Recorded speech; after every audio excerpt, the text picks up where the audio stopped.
Olá, estamos hoje com mais um episódio da série Express Road to COP26. É uma iniciativa do escritório Trent Rossi Watanabe com a ICC do Brasil. Eu sou a Renata Amaral, sou sócia da área ambiental e de sustentabilidade do escritório. E hoje a gente tem um prazer enorme em receber o Jorge Soto. O Jorge é responsável, diretor de desenvolvimento sustentável da Braskem. É um orgulho enorme, Soto, te ter aqui conosco. A gente sabe que você é muito atuante há anos nessa questão de carbono, mudanças climáticas, sustentabilidade. Além da Braskem ser, claro, um orgulho para todos nós, né? Uma multinacional brasileira de vanguarda. Então, é um prazer enorme conversar hoje com você sobre carbono e sobre as iniciativas da Braskem. Eu que agradeço, Renato, o convite. O prazer é todo meu e a honra é toda minha. Muito obrigado pelo convite. Obrigada. Soto, a gente acho que começa com uma primeira pergunta que é uma provocação, e acho que eu estou muito curiosa para ouvir a perspectiva sobre isso, que é por que esses acordos internacionais, como agora o Acordo de Paris, que vai ser discutido em Glasgow, são importantes para o dia a dia das empresas no Brasil, né? O que essas tratativas, esses acordos sobre o clima vão mudar na vida das empresas? Bem, obrigado, Renata, pela pergunta. Primeiramente, acho que é importante sabermos que os acordos globais são muito relevantes quando o problema é global. Neste caso, mudanças climáticas, não há nenhuma dúvida para todos nós, para a ciência, de que uma emissão que aconteça aqui no Brasil ou aconteça na Rússia, tanto faz, é uma emissão que provoca o gás efeito estufa. E esse problema global, assim como é a pandemia, não é? Começou lá na China, mas se espalhou para o mundo, tem que ser resolvida em todos os cantos, senão a solução não vai acontecer, geral, global, dessa questão.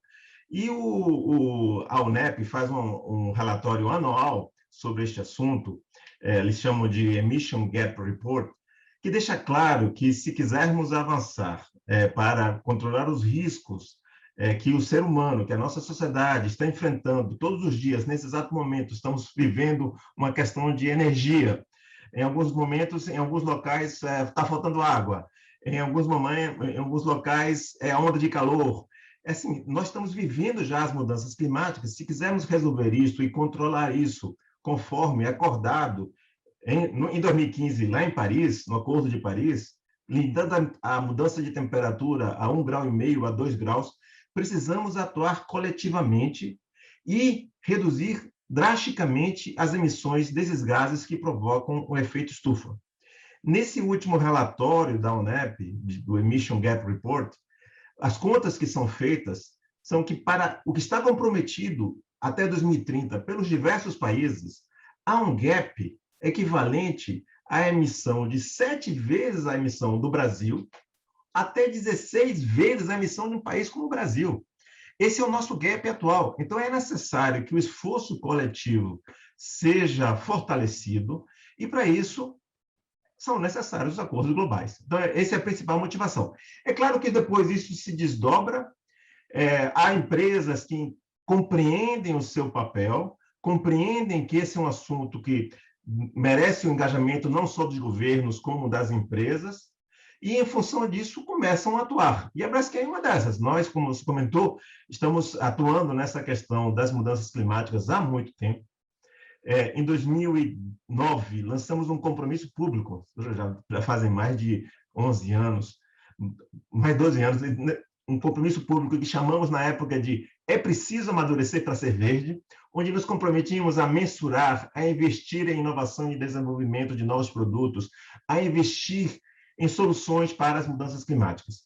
E em 2010, a Braskem se tornou a maior produtora mundial de biopolímeros, com investimento de 500 milhões de reais, na sua primeira fábrica de polímeros de origem renovável que tem a capacidade de capturar CO2 da atmosfera. Isso é uma das soluções que nós acabamos investindo.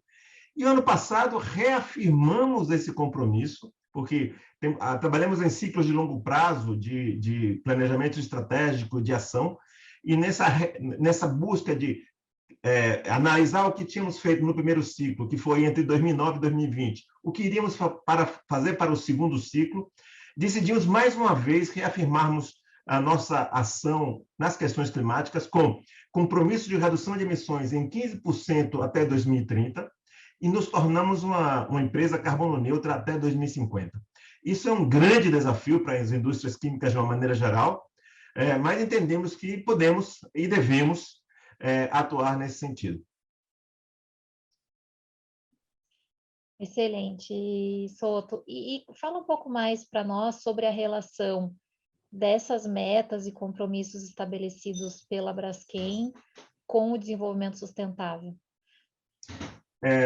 Bom, essa pergunta é muito interessante, porque algumas pessoas entendem essas questões desassociadas, não é? A mudança climática, da pobreza, do acesso à energia renovável. É como se tudo fosse... Cada um você pode atuar num determinado bloquinho, um determinado silo e suficiente. Não, a resposta é não, e essa resposta não foi dada, elas não estão isoladas, foi claramente dada em 2015 também, por coincidência, 2015, com os compromissos da ONU, da Agenda 2030, com os chamados Objetivos do Desenvolvimento Sustentável. Naquela época, ficou claro que, primeiro, esse é um assunto que não é apenas dos países em desenvolvimento ou dos países desenvolvidos, tem que ser de todo mundo, e ela é multitemática.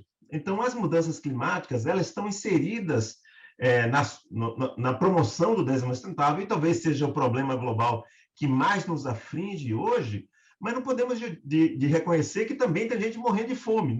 Nesse momento, no Brasil, há 19 milhões de pessoas passando fome. Então, como é possível separar essas coisas? É impossível separar essas coisas. Então, é importante buscarmos soluções para as questões climáticas inseridas nesse guarda-chuva maior do desenvolvimento sustentável.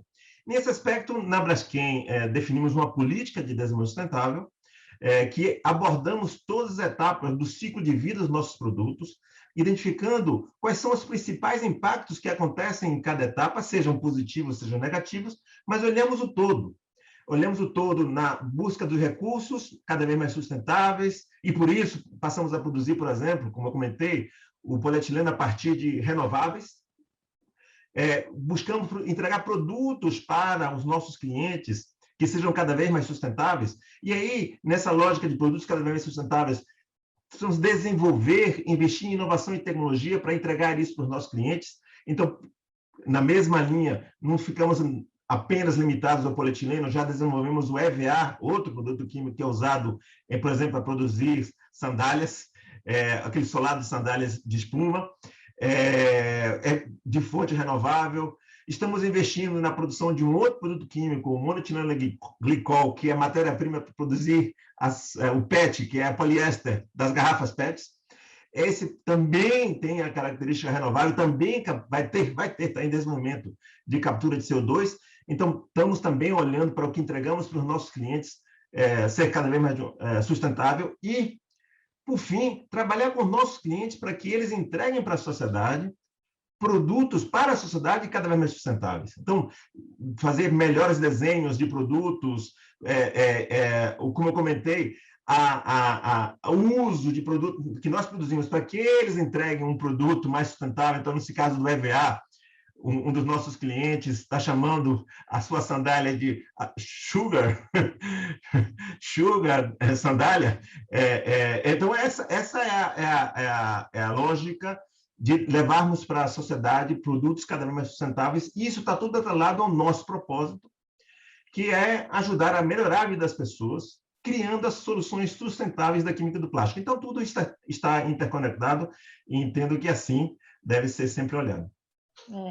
É interessante essa parceria, né, que vocês fazem com os clientes dos mais diversos setores, que são também empresas que estão sofrendo por esse apelo de uma atuação com mais sustentabilidade, com mais responsabilidade, e que vai perpassar aí toda a cadeia, e vocês estão chamando para vocês esse compromisso e desenvolvendo em termos de design, de matéria-prima, os produtos para trazer as soluções para os clientes, né? Então, muito interessante.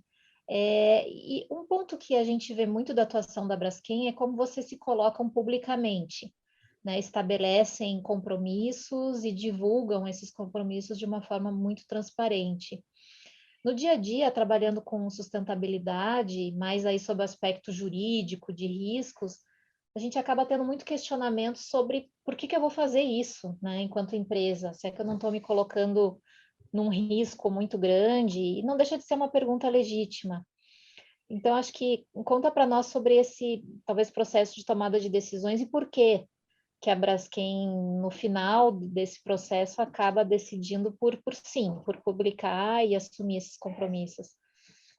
Excelente pergunta. Eu acho que a história da Braskem vai ajudar um pouco nisso para vocês todos entenderem, quem nos ouve, entenderem isso, por que motivo, né, fazemos isso. Primeiro, eu acho que tem uma compreensão de que a sustentabilidade ou o desenvolvimento sustentável jamais poderá ser alcançado por uma empresa sozinha, por um setor sozinho ou por um país sozinho. Tudo que a gente fizer em sustentabilidade tem sempre, pelo menos, mais de um ator. A evolução tem que ser colaborativa. A evolução tem que ser coletiva. E, por esse motivo, a Braskem, entendendo isso, se coloca publicamente a respeito do assunto para que todos entendam qual é o caminho que a Braskem vai perseguir, ou está perseguindo. Nessa lógica, quando nos comprometemos com, por exemplo, reduzir 15% as nossas emissões, ou aumentar a nossa produção de produtos com conteúdo reciclado de 9 mil para 300 mil toneladas até 2025, o mercado olha para isso e diz, caramba, esses caras estão se comprometendo e eu posso, ali, o cara que trabalha com alguma tecnologia melhor, ou alguém que tem acesso a uma solução, eu posso oferecer isso para a Braskem. E quem sabe a Braskem pode viabilizar o negócio dele também, porque ele também está buscando o seu mercado. Então, olhar para a questão da sustentabilidade como uma questão coletiva nos empurra, coletiva porque somos incapazes, literalmente, nós não temos todas as soluções, ninguém tem. Então, como uma questão de coletividade e de acesso a soluções de uma forma ampla, nos empurra também a nos comprometermos. Mas isso é insuficiente. Há os riscos, como você colocou. A questão dos compromissos coloca riscos. Qual é o risco? É de você não alcançar aquele compromisso e você ser mal compreendido. Mas eu afirmo, quando um compromisso é legítimo e as pessoas veem que a empresa se esforçou naquele sentido, ninguém critica. Eu vou dar um exemplo com o nosso primeiro ciclo. Nós atingimos 85% do que pretendíamos até 2020. Ninguém levantou a mão para dizer, poxa, como é que você só alcançou 85%? Por quê, Renata? Porque era um desafio enorme. Tudo que nos comprometemos a fazer era muito desafiador. Nós estamos nos querendo chegar a 1 milhão de toneladas de produto com conteúdo reciclado em 2030. Sair de 9 mil para 1 milhão é um desafio pequeno? Ah, mas se chegarmos a 900 mil vai ser pouco? De jeito nenhum. De jeito nenhum. Então, é você ser claro no seu compromisso, na sua intenção e ir comunicando claramente a evolução. E isso que fizemos no ciclo passado, e vamos continuar fazendo isso. Isso nos empurra também a sermos transparentes com o nosso processo evolutivo. E aí, eu acho que os riscos podem ser claramente minimizados. Então, nos comprometemos, queremos fazer, estamos abertos a parcerias e transparentemente comunicamos nossa evolução. E dessa forma, atraímos positivamente quem quer trabalhar no assunto e também mitigamos nossos riscos. É impressionante, né? A tua visão ela é tão clara e deixa tão simples uma coisa que se a gente estivesse fazendo, né, talvez numa escala maior, trouxesse tantas soluções nessa questão de vocês se comprometerem e puxarem com vocês toda uma cadeia, né, para frente e para trás, quer dizer, aquele que vai trazer a solução para vocês. É muito interessante, Soto. E bem, agora eu vou te fazer uma última pergunta que eu estou muito curiosa para saber a tua opinião, sabendo que você é super experiente em COPs. Quais são as tuas expectativas agora para a COP 26? Bom, primeiramente que aconteça realmente, porque ainda tantas incertezas com a questão, mas eu acho que vai acontecer sim, o presidente da COP tem reafirmado isso, tem algumas questões de poder estar presente ou não, mas eu acho que essas questões vão ser resolvidas. principalmente para os países em desenvolvimento que têm dificuldade de acesso algumas vezes, né, a cumprir todos o que eles estão exigindo de quarentena nos hotéis, etc. Então, essa é uma questão que eu acho que pode atingir muita gente. Mas, de qualquer maneira, eu creio que a COP vai acontecer e a nossa expectativa é que finalmente fechemos as regras de aplicação do Acordo de Paris. E entre essas regras, a mais importante é aquela que pretende oferecer o que é chamado Mecanismo de Desenvolvimento Limpo, que é um mecanismo de incentivo econômico para que haja um movimento para a economia de baixo carbono ou economia de carbono neutro. Esse movimento, eu acho que é super importante, porque, como comentei, está tudo interconectado. Então, uma mudança climática não pode ser vista desassociada da necessidade econômica disso. É necessário haver um incentivo econômico para que as empresas e os países investam na mitigação das mudanças climáticas. Então, eu espero que essa seja a principal conclusão das regras, e principalmente que a energia positiva volte ao assunto, e que o Brasil também ocupe um papel de liderança positivo nessa questão. É importante a gente olhar para o Brasil como uma possível solução para isso tudo. Não é à toa que a Braskem se tornou a maior produtora mundial de biopolímeros.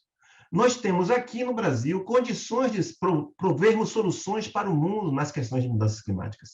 Nós temos energia limpa, vocês sabem muito bem, 45% da nossa matriz é renovável, a média do mundo é 14%, nossa produtividade agrícola tem crescido a ordem de grandeza de 3% ao ano, a média do mundo é 1,5%. Então, nós temos uma competência em algumas questões que pode ser útil para o mundo na solução das mudanças climáticas. Precisamos fazer nosso dever de casa, é claro, precisamos nos colocar na posição protagonista e de liderança. Eu acho que a oportunidade está aberta.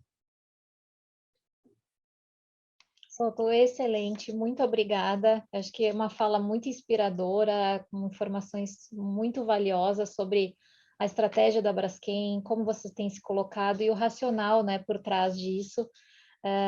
Então, muito obrigada. Eu agradeço também a todos a nossa audiência, que tem sido muito fiel aos nossos episódios, e tenho certeza que vão adorar essa conversa de hoje. Obrigada. Seguramente, eu espero que assim seja, Renata, e muito obrigado mais uma vez pelo convite. Obrigada. Tchau, tchau.